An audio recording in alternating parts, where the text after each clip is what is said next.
Warning: the following video contains explicit language which may be offensive to some viewers or inappropriate for children. The content within this video is intended for mature audiences only.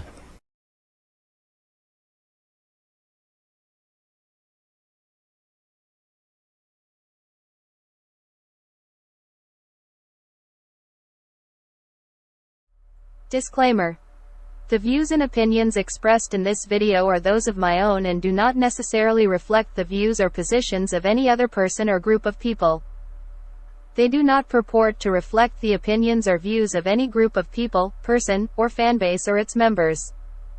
This video and the presentation of material therein do not imply the expression of any opinion other than mine.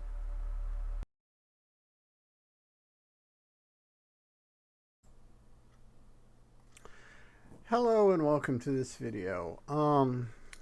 Today we will start our dive into the A-side or side one of the Beatles album Sgt. Pepper's Lonely Hearts Club Band. I am going to give my interpretation of the album. It is a wonderful album because it is left open to interpretation.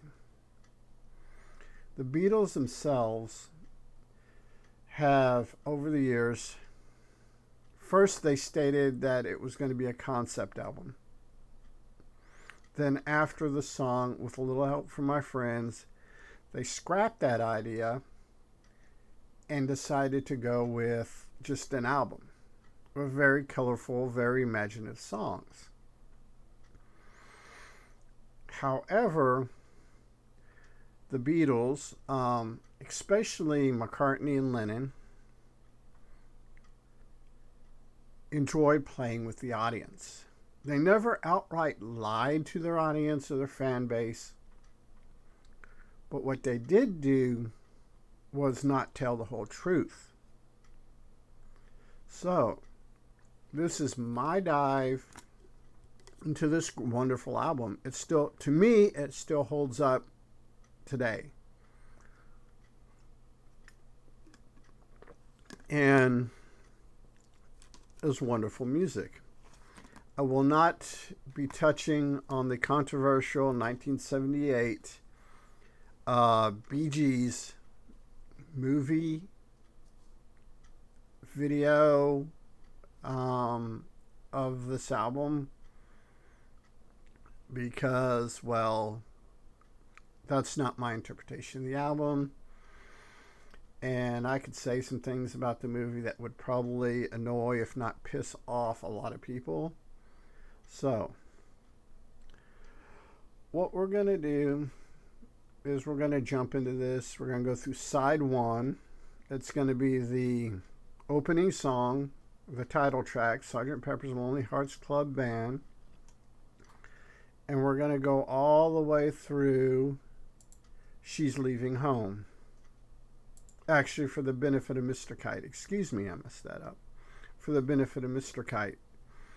This is all of side one, or as I think of it, act one of this show, this play, the story we're being told. Okay, Sgt. Pepper's, the song opens up. You hear orchestra getting seated. We hear our fellow audience members as we're coming in to the performance arena or hall or wherever. We hear the noise. We hear people talking. Then the lights go down. There's a hush across the crowd. And the band's introduced. With the very iconic line of, "It was 20 years ago today. Sgt. Pepper taught the band to play. They've been going in and out of style, but they're guaranteed to raise a smile." The producer or the MC is introducing you. Then the band, Sgt. Pepper's Lonely Hearts Club Band, the band comes that the curtain goes up and the lights. You have these 4 semi-serious, goofy musicians that make up the band, and they introduce themselves to us, the audience, and they're telling us that it's going to be a great show. When they introduce themselves, the lyrics we're Sgt. Pepper's Lonely Hearts Club Band. We hope you enjoy the show. We're Sgt. Pepper's Lonely Hearts Club Band. Sit back and let the evening go. Then they go on to tell us it's wonderful to be here. It's certainly a thrill. Then they address us specifically, the audience. You're such a lovely audience. We'd love to take you home with us. We'd love to take you home. And basically, they're telling us, the audience, they're very aware of us being here. They're very aware of us taking part and being interactive with the story. Then the MC comes in and says, I really don't want to stop the show, but I thought you all like to know that the singer's going to sing a song and he wants you all to sing along. So let me introduce to you the one and only Billy Shears and Sgt. Pepper's Lonely Hearts Club Band. Yeah. Basically what he's doing is the band in and of itself. Then you have Billy Shears. Billy Shears, we're not real sure if he's part of the band. We know Sgt. Pepper is probably the lead of the band, the driving force. We're not really sure what Billy Shears' role is. We don't know where he fits in at the band, or if he's the one that the story's about, and the band is just there to support him. These are all questions that we have at this point. Then, on the album, without pause or fade, we jump into With a Little Help from My Friends. And Billy Shears is talking directly to us, the audience. We're all sitting in the auditorium. We're taking this in. And Billy asks us a direct question. What would you think if I sang out of tune? Would you walk out? Would you stand up and walk out on me? Lend me your ears and I'll sing you a song, and I'll try not to sing out of key. I see this as more as a metaphor. How I interpret this is he's telling us, I'm going to tell you a story. This is going to be a crazy story. There are things that are going to make you uncomfortable. And if I tell you this story, will you get up and leave? Are you going to walk out? And the final line in this opening stanza is, and I'll try not to sing out of key, which basically is Billy Shears going, I'm going to try to tell this story, and I'm going to try to keep it from being too weird. Then he goes into, but I get by with a little help from my friends. I get high with a little help from my friends. I'm going to try with a little help from my friends.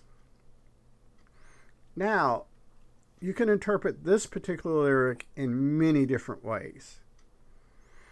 His friends, is he talking to us, the audience?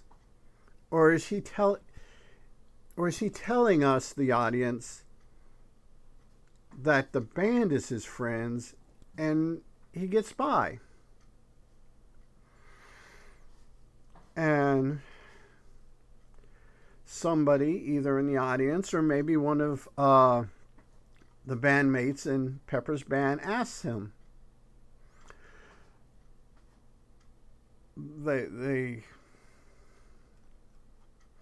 he actually, yeah, what do you do when my love's away? Does it worry you to be alone? How do I feel by the end of the day? Are you sad because you're on your own? This is an exchange between Billy Shears and, like I said, it could be an audience member or it can be a member of the band. That's up to interpretation. And I flip back and forth over the years and different times and stuff, and what mood I'm in, how I interpret it, who he's talking with. And his comeback is, no, I get by with a little help from my friends, which starts to kind of clarify that him and the band, or, you know, they hang out together, they party, they do drugs, they get drunk, you know, but he's faithful to the woman he loves. And for whatever reason, they're not together at this point in the story. She's away, and he's, you know, telling us that, you know, because the separation, he relies on his friends to get by, to help him, to keep him from getting depressed. Then we get the stanza, do you need anybody? And he says, I need somebody to love. Could it be anybody? I want somebody to love. This is talking about, because he's separated from his love, that there is that empty spot. Even though he has friends, he's doing all right, hanging out with his friends, but he misses her. Because they're probably on tour, going around different venues, and they're separated. Or that's what we're led to believe. That's what we think initially. Then he's asked, would you believe in love at first sight? And his response to the question is, yes, I'm certain it happens all the time.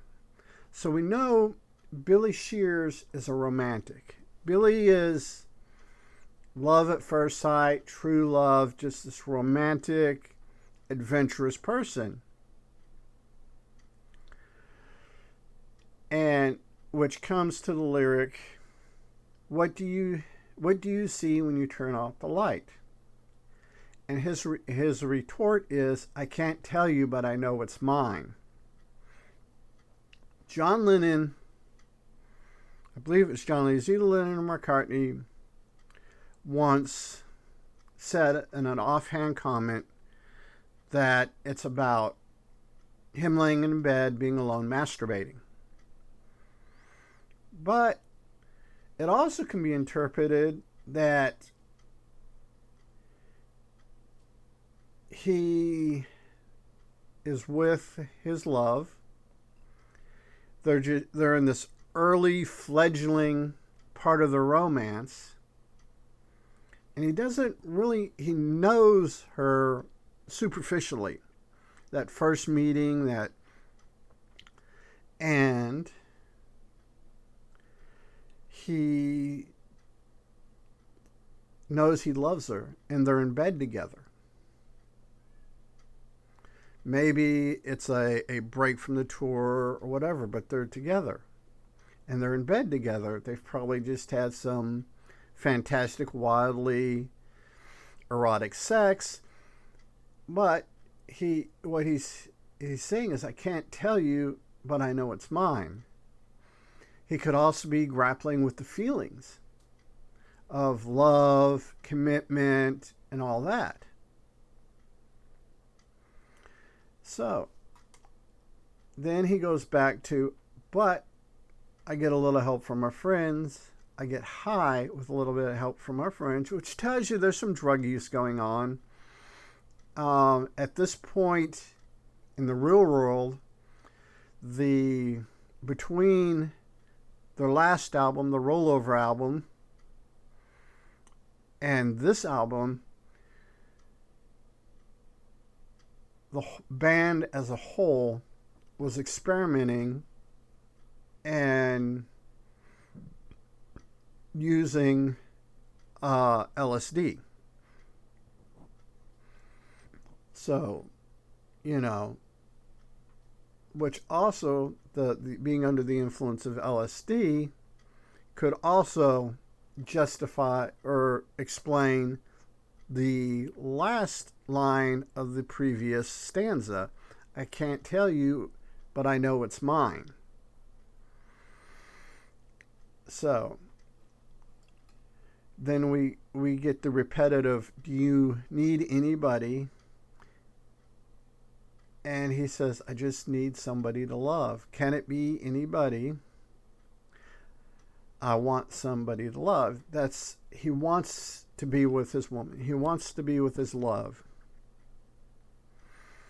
Then you get the chorus again. Oh, I get by with a little help from my friends. I get high. I'm going to try with a little help from my friends. Oh, I get high with a little help from my friends. Yes, I get by with a little help from my friends, with a little help from my friends. That's just reinforcing that he's separated from the woman he loves. He's longing to be with her, longing to be physically and emotionally with this person he loves. Then he sits down and he starts to tell us a story. And he starts out by telling us, picture yourself in a boat on a river with tangerine trees and marmalade skies, which are the first two lines of Lucy in the Sky with Diamonds, which over the years the Beatles denied that Lucy in the Sky with Diamonds was an anagram for LSD. In fact, they went as far as to say that it was inspired by a drawing that Julian Lennon made in school. But after the death of Lennon and death of Harrison, McCartney has come around and kind of on the sly tell us, yes, this song is about LSD consumption. And the reason why the first two lines of this song are important for anybody that's had psychonautic adventures, who's been a psychonaut or is a psychonaut, this is reminiscent of a trip sitter telling somebody who has just ingested a psychoactive substance such as LSD or psilocybin. It's very similar to some of the stuff that appears in the Tibetan Book of the Dead, which is not actually about dead as in corpses. It's about ego death, controlling your ego, killing your ego and letting it be reborn as something kinder and gentler. And Timothy Leary's The Psychedelic Experience. That's what they tell you. A trip sitter, for those who don't know, who've not indulged in this particular substance, that a trip sitter is a sober person that is there not to interpret the experience, but to act as a protector, as to keep them calm, to let them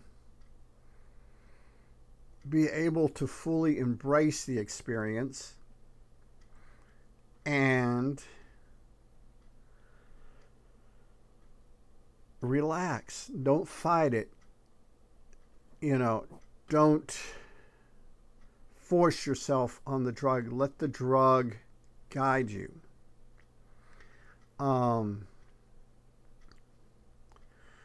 Then, in the same stanza, the third line goes on, somebody calls you and you answer quite slowly. It's the girl with kaleidoscope eyes. Which, under the influence of a strong psychoactive substance such as LSD, somebody's eyes may appear to be kaleidoscopes. They may have multiple colors. They may have all this stuff going around. Then in the second verse, we go into cellophane flowers of yellow and green towering over your head. Look at the girl with the sun in her eyes, and she's gone. Which, the way I interpret that is, he heard the girl with kaleidoscope eyes call his name. And he sees her out of the corner of his eyes. And as he turns his head to fully look at her, she's gone. And we find out that that is Lucy in the Sky with Diamonds.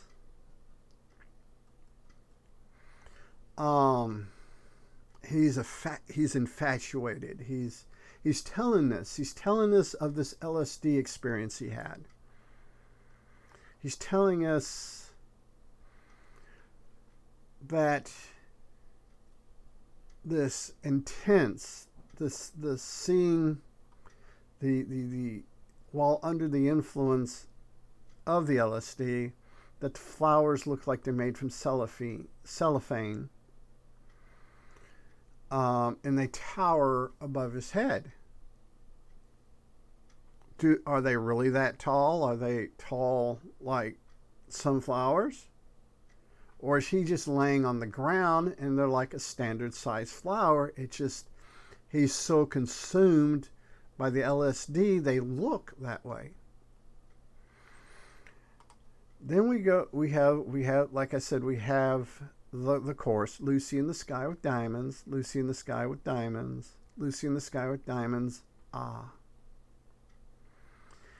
Now he states that he followed her down to a bridge by a fountain where rockin' horse people eat marshmallow pies. Everyone smiles as you drift past a flower that grows so incredibly high. Now, how I interpret this stanza is he's infatuated, he's fallen in love with this woman. And it's the same woman from the previous song, His Love. We don't know her name. We don't know anything about her other than he was on this LSD trip and he sees this woman, this beautiful, elegant woman, just captivates him that he has to follow her. The line where rockin' horse people eat marshmallow pies. My interpretation of that line is that he's seeing what we in this day and age call normies, normal people, people that chose not to embrace the same lifestyle that he has, people that are ordinary, people that are doing things every day, doing the same thing over and over and not getting anywhere. that the establishment, the status quo, is feeding them basically marshmallow pies is the food reference, but they're feeding them just enough to keep them happy. Just enough to keep them from straying off the path. Now the lion says, everyone smiles as you drift past the flowers.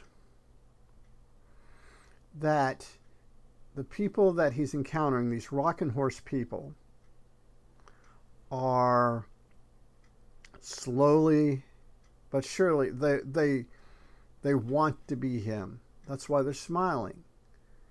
And because he's high, his movements feels like he's floating probably a couple inches off the ground, just kind of drifting. That grows so incredibly high. Now, that line, I have multiple interpretations, and depending on which one I go with depends a lot on that grows so incredibly high. Is it because he's stoned and everything's out of proportion, logic of proportion have fallen sloppy dead? That he sees because of the effects of the LSD, to his eyes, the flowers, he can see them growing. So yeah, it's that, you know, he's enthralled by this woman. He's after, you know, he's following her. Then we come into the next stanza of newspaper taxis appear on the shore, waiting to take you away. You climb in the back with your head in the clouds, and you're gone. Now, my interpretation is that the newspaper taxis is the LSD. That blotter acid being taken on blotter paper, was starting to come in vogue. They were at 1966, 1967. They were moving away from the sugar cubes and go into blotter acid. Blotter acid is easy to conceal, hide, disguise. And that's where I get that from. Waiting to take you away. Waiting to get you high. Waiting to get you elevated. Climb in the back with your head in the clouds and you're gone. That's the LSD taking effect. Or taking effect on you, me, him. He's telling you what the LSD is doing to him at that point. Then we get the chorus, the Lucy in the Sky, 3 times, and finish with ah.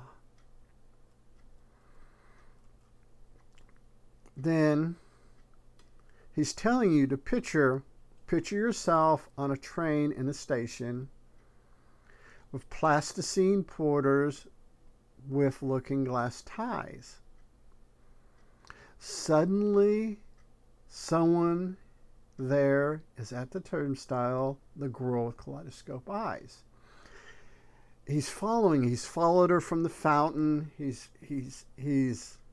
either taken another dose of LSD, or he's letting us know that the LSD is taking him away. He's followed her to a train station. The porters, the people that, you know, your ticket checkers and stuff like that, are there. They're checking tickets. To him, because of the effects of the drug, they look like they're made out of plasticine or plastic, a type of plastic.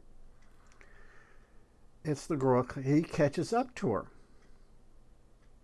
Then we get the chorus 3 times. and the song ends. We're like, okay. Then he takes a pause. The song ends, he takes a pause. Then we get into the song Getting Better, which starts out with, it's getting better all the time. And we don't know if, at this point, if Billy Shears in his story is still under the influence of acid or LSD, or this is the result of taking LSD. I tend to believe it's the result, the ego death and rebirth, the how he used to be certain things, and after his experiences with LSD, he has changed. He's become a better person. And the first stanza is, I used to get mad at my school. Then you would get to refrain from the band, no, I can't complain. Then he tells us, the teachers who taught me weren't cool. Then you have the refrain from the band, no, I can't complain. You're holding me down. Then you aha from the band. Turning me around, oh, oh. Turning me around, then you have the refrain of oh, oh from the band. Filling me up with your rules. Then the band says, fool, you fool. Then we go into the next stanza. It's kind of a chorus. And Billy Shears is telling us, I've got to admit, it's getting better. Better. From the band. A little bit better all the time. And you get the refrain of, it can't get worse. It can't get no worse. Which I believe is Lennon. I have to admit it's getting better. Then you get the whole band, better. Getting better. It's getting better since you've been mine. So at this point, the girl with kaleidoscope eyes is, they're together. They're a couple. Dating, maybe going out, casual sex. You know, they're in the process of falling in love. And then he starts telling us about his past. Me used to be an angry young man. Me hiding my head in the sand. You gave me the word I finally heard. Now I'm doing the best that I can. Basically what he's telling us is before the LSD experience, or before he met the girl with kaleidoscope eyes, that he was pretty much an asshole. He was angry all the time, wasn't listening, kept his head in the sand, a square, a normie. But through her love and their mutual imbibing of LSD and going through the process of ego death, they're getting better. They're getting better hold of their ego. And he's slowly becoming a better person. Then we have the chorus again. I've got to admit it's getting better. A little better all the time. I have to admit it's getting better. It's getting better since you've been mine. Since they've been together. And it's getting better all the time. Just one line all by itself, its own stanza. Then we repeat the chorus again. It's getting better all the time. It's getting better, better. it's getting better all the time. Better, better, better. And once again, he's telling us more about his past. Pre-LSD experience. I used to be cruel to my woman.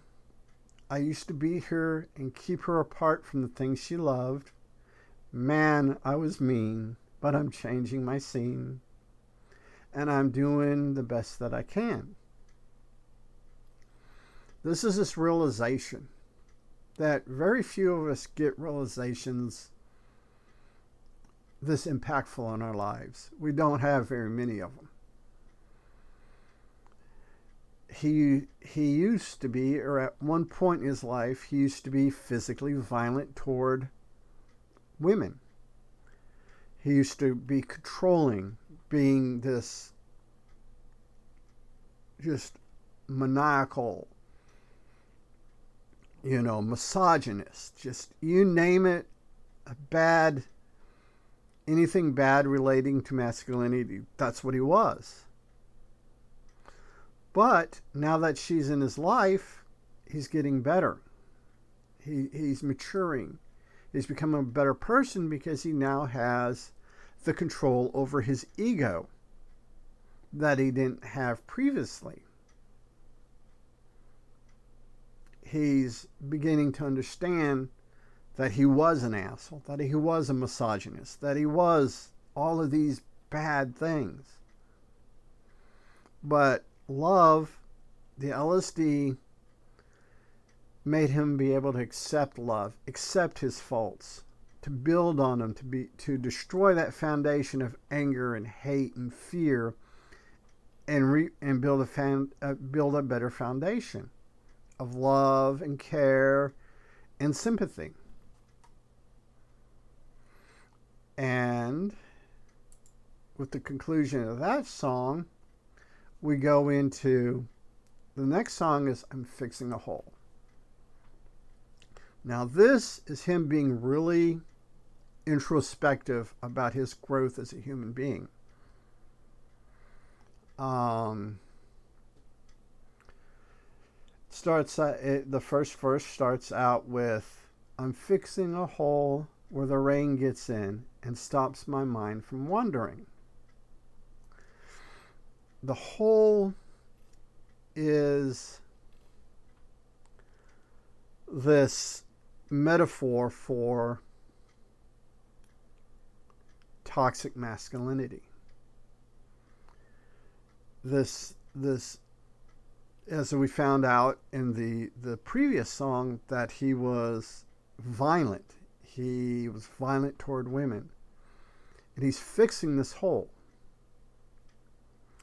The second verse we go into is, I'm feeling the cracks that ran through the door and kept my mind from wandering where it will go. He's fixing himself. He's fixing the house inside his mind. The cracks, the rundown, the holes. He's fixing himself.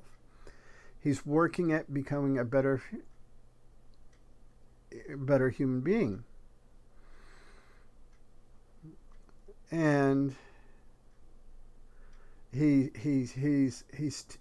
painting this picture of fixing a house or remodeling a house. But this house he's remodeling is in his mind. It's his ego. He's rebuilding his ego. Rebuilding the things, destroying the past. Letting the things that come before die and go away. And he's building this better place in his mind. And he comes to the realization in the bridge of, and it really doesn't matter if I'm wrong, I'm right. Where I belong, I'm right. Where I belong, see the people standing who disguise and will never, and I wonder why they don't get in my door. Now this is the ego. He's talking about his ego.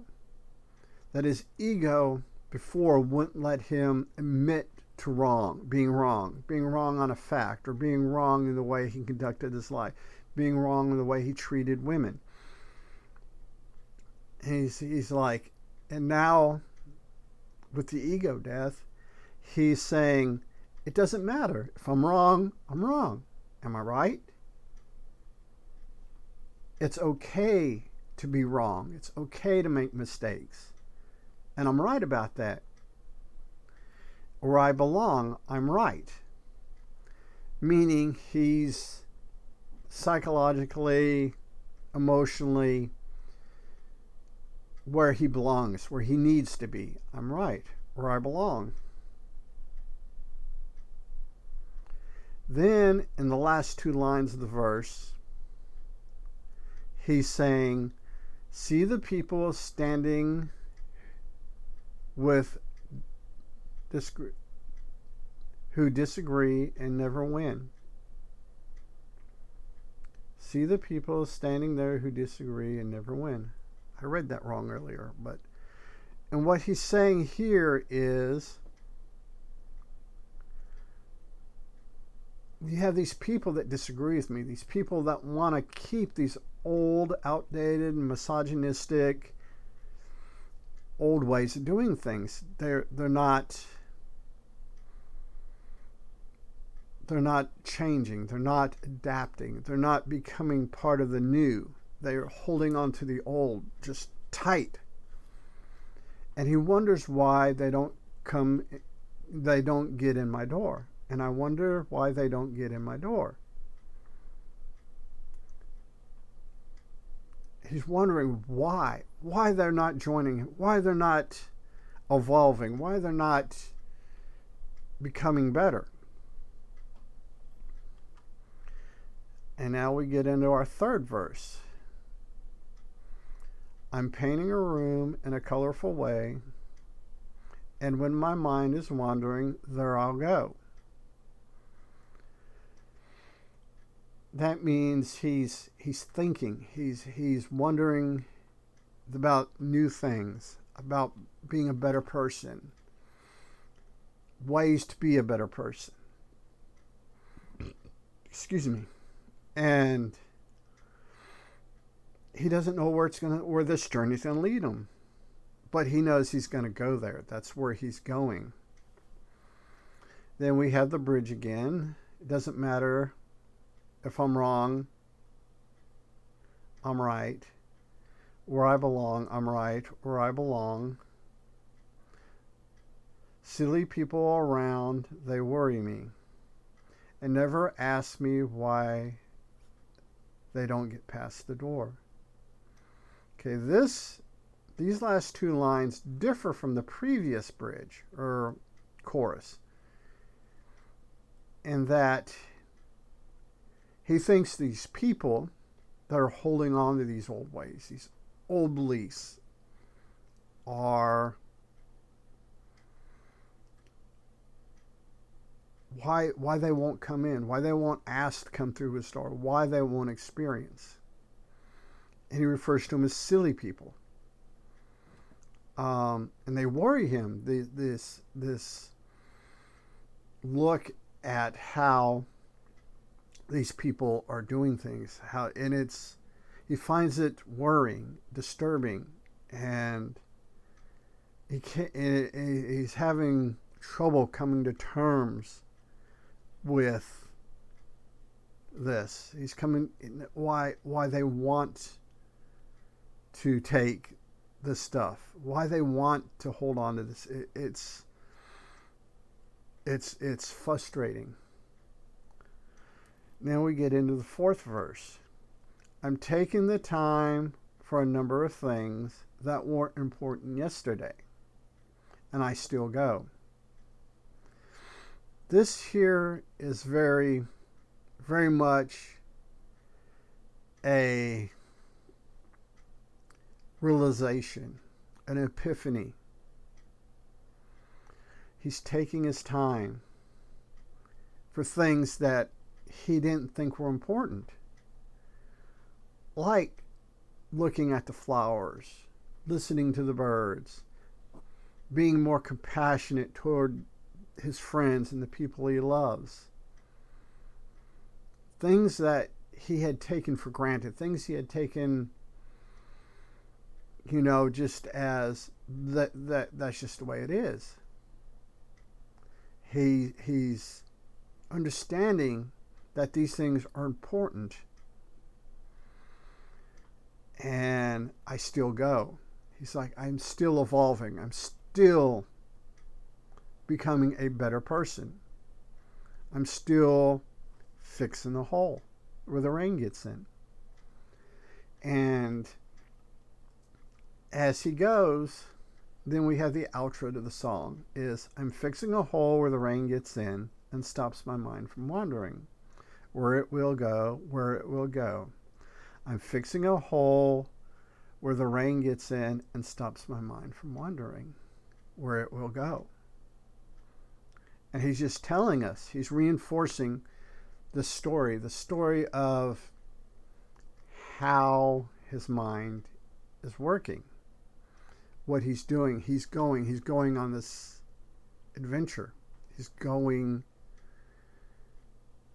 he's going to better himself. He's continuing, he's going.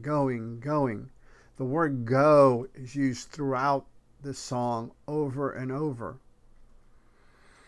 That and wandering, belonging, this whole narrative that he's doing.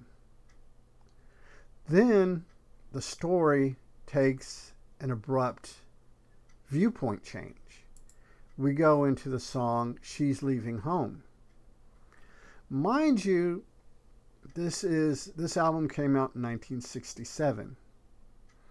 Cohabitation outside of marriage was an extreme taboo. It was a taboo even when I was a child, growing up 70s and 80s. The idea of two people living together out of wedlock was just, I know my parents, because when me and my first wife, when we were dating, when we moved in together, before we got married, it was probably a year or two before we got married, we lived together.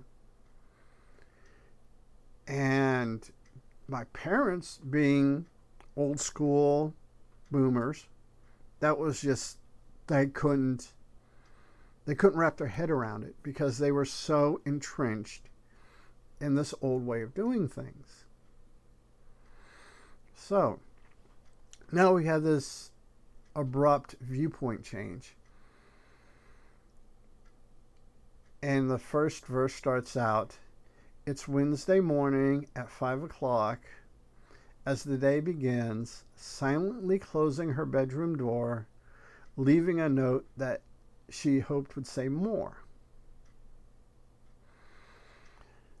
This is a woman, probably 18, 19, maybe as young as 17 years old, rebelling against her parents. She's leaving her parents. This is the girl with kaleidoscope eyes. We still don't know her name at this point. She's rebelling. Because of her experience with the LSD and falling in love with Billy Shears,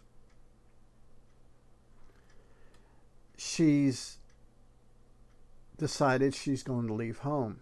She's leaving a note for her parents that I'm out of here. She's, I can't deal with this, misogynistic, lifestyle. I have to leave. I have to go. The second verse is, she goes downstairs to the kitchen, clutching her handkerchief, quietly turning the back door key, stepping outside, and she's free.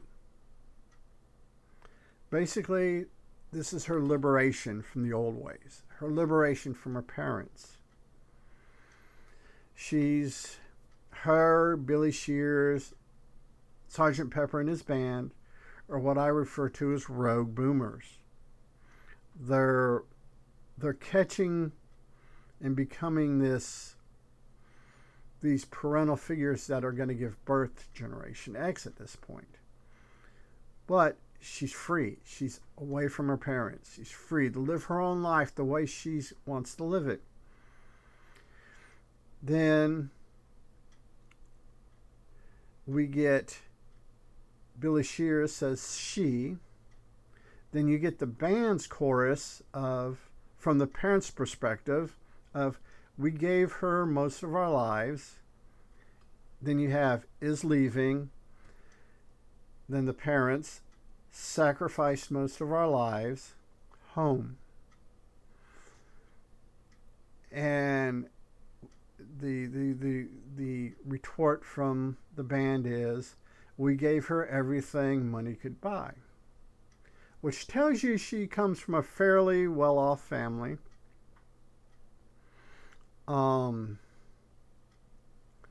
That this is what they are lamenting, their sacrifices, that it's wrong for her to be her own person. She's wrong for leaving. She's wrong for embracing this new life.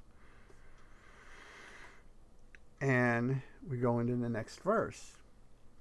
Father snores as his wife gets into her dressing gown, picks up the letter that's laying there. Standing alone at the top of the stairs, she breaks down and cries to her husband, "Daddy, our baby's gone. Why would she treat us so thoughtlessly? How could she do this to me?" These are the parents, the squares, the normies, that take her longing to be her own person, her rebellious nature, her I don't want to be part of this construct anymore, as an insult to them directly. And they're not handling it real well. They're putting this out. They're lamenting that how could their daughter just betray them and run off with this hippie and all this stuff. Then we have she is leaving home. She's leaving home after living alone for so many years. And you have the she, we never thought of ourselves, is leaving. Then the band, never thought of ourselves. Home, we struggled hard all our lives to get by. She's leaving home after living alone for so many years. Basically, she was alone in her house. She had her parents and possibly other siblings, maybe pets, whatever, but she was alone. She was isolated. She was a prisoner, and she just couldn't figure out, she had to break out. She had to be free. She couldn't figure out how to fit in. And she's free. Then the next verse is Friday morning at 9 o'clock. She's far away, waiting to keep an appointment she made, greeting a man from the motorcade. This is basically telling us that on a Friday morning at 9 o'clock, she has an appointment to meet Billy Shears. And he works in the automobile industry, the motor trade. That's what he's doing at this point, early on in the relationship. She goes,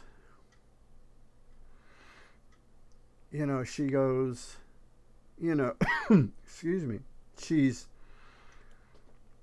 leaving, she's going, she's taking this step, she's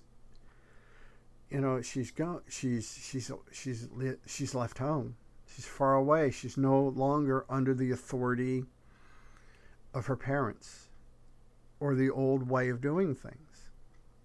Then we get the next bit, which is Billy Shears says she, and we have the band What Did She Do That Was Wrong? Is having, then you have the band echoing We Didn't Know It Was Wrong. Then fun. Fun is the one thing that money can't buy. Everything that her parents had bought for her, gave her, done for her, she was never happy. And happy is an internal thing. You can't buy happiness. It's basically what they're saying. And the last stanza is something inside that was always denied for so many years, she's leaving home.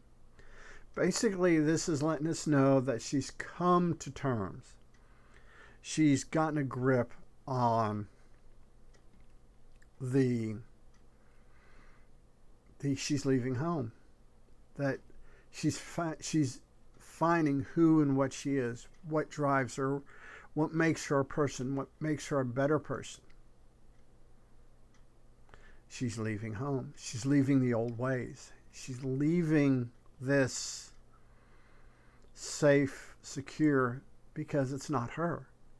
She's not part of that. She's her own person.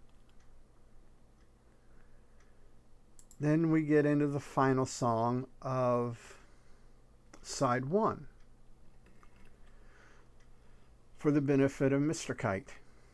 I always found it appropriate they use Mr. Kite, because throughout this song, I get the idea that they've both probably smoked some weed, maybe dropped some acid, or maybe mushrooms or something at this point. They're in an altered mindset, or as high as a kite. And so we go into this last song on side one. For the benefit of Mr. Kite, there will be a show tonight on Trampoline. The Hendersons will be there, late of Pablo Franco's fair. What a scene. Over men and horses, hoops and garters, lastly through a horse head of real fire. Lastly through a hogshead of real fire. And in this way, Mr. K will challenge the world.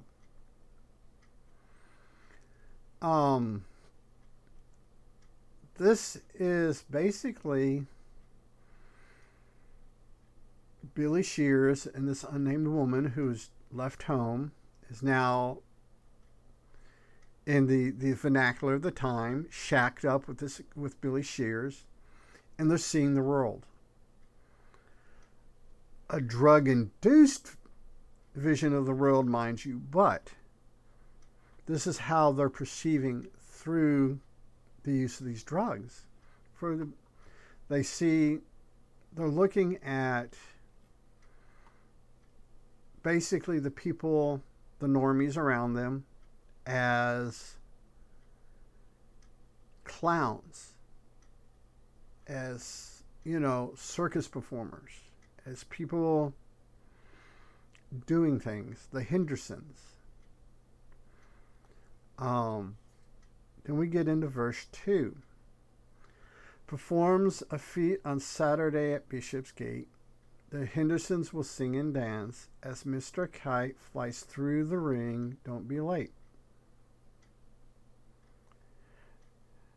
Masters K and H assure the public their production will be second to none. And of course, Harry the Horse dances a waltz.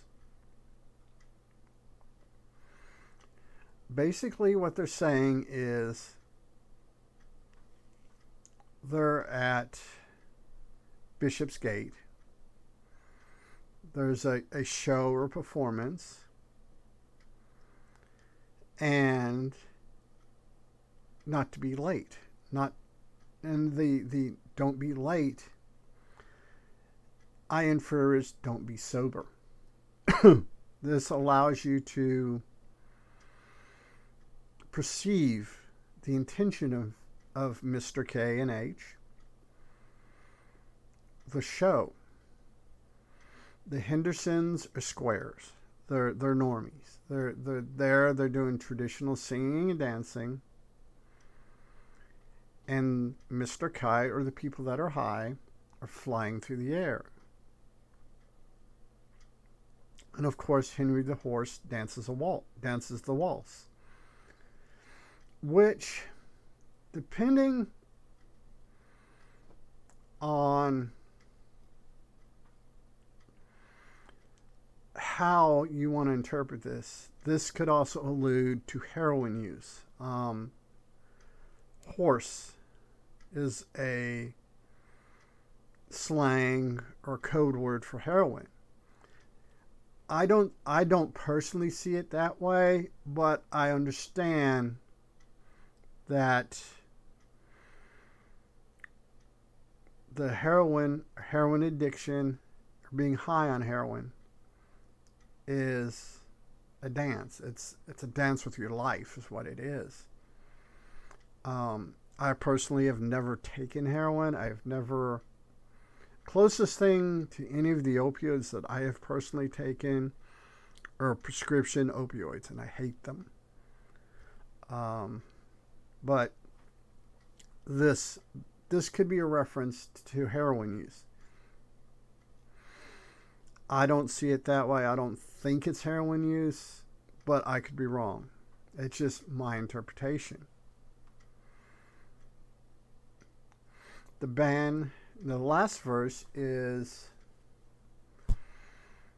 the band begins at 10 to 6 when Mr. K performs his tricks without a sound, and Mr. H will demonstrate 10 somersets he'll undertake on solid ground. Having been some days in preparation, a splendid time is guaranteed for all. And tonight, Mr. Kite is topping the bill. This is a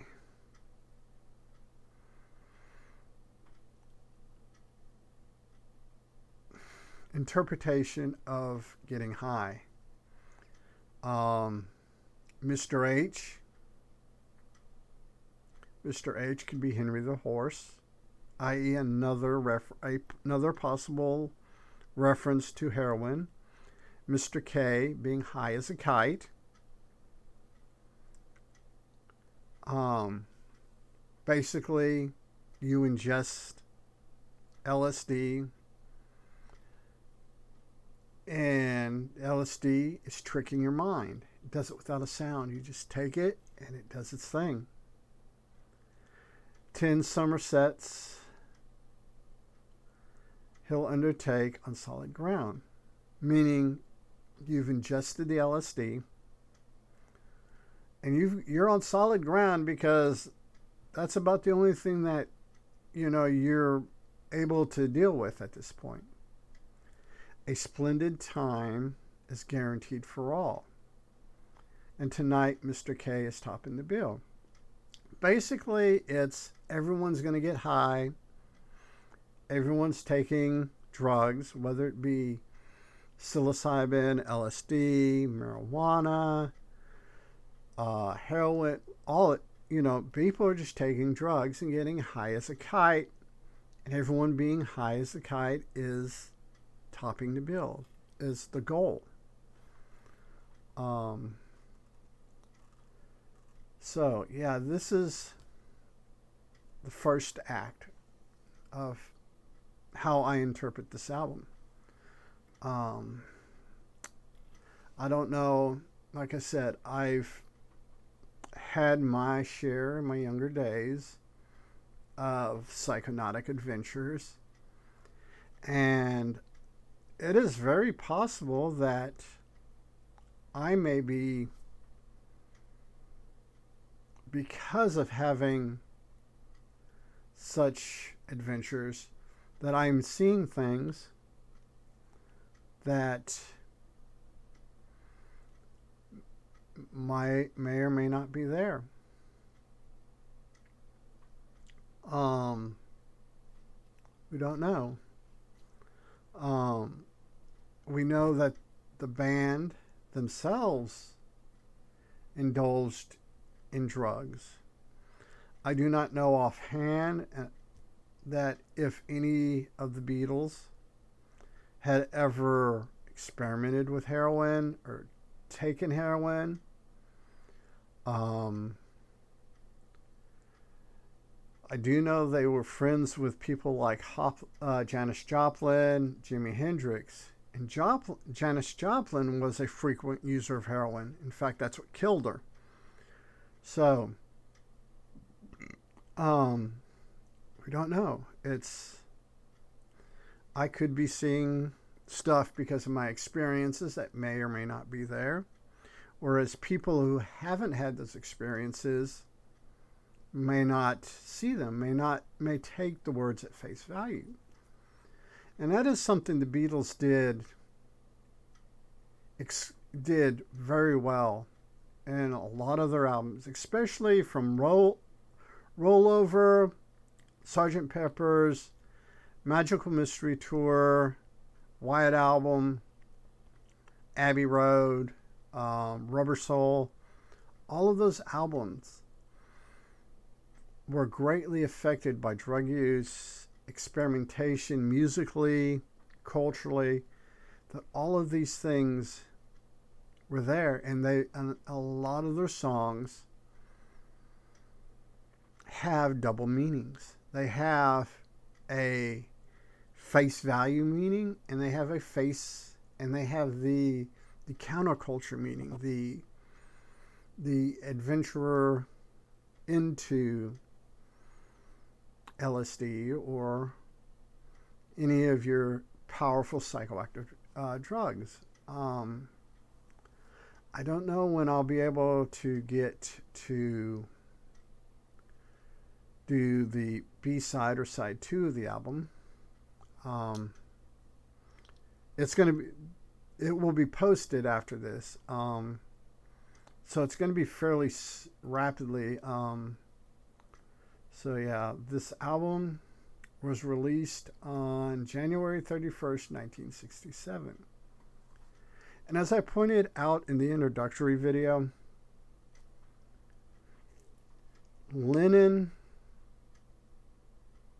in 66, I think November of 66, had met Yoko Ono and had already embarked on a fairly scandal-filled adulterous relationship with Yoko Ono. So there's that too. That's shaping the album. We'll get more into that when I do the video for the B-side. And let me know in your comments what you think, what your interpretation of the album is so far. That would be interesting to learn. So until next time, be safe, be careful, peace.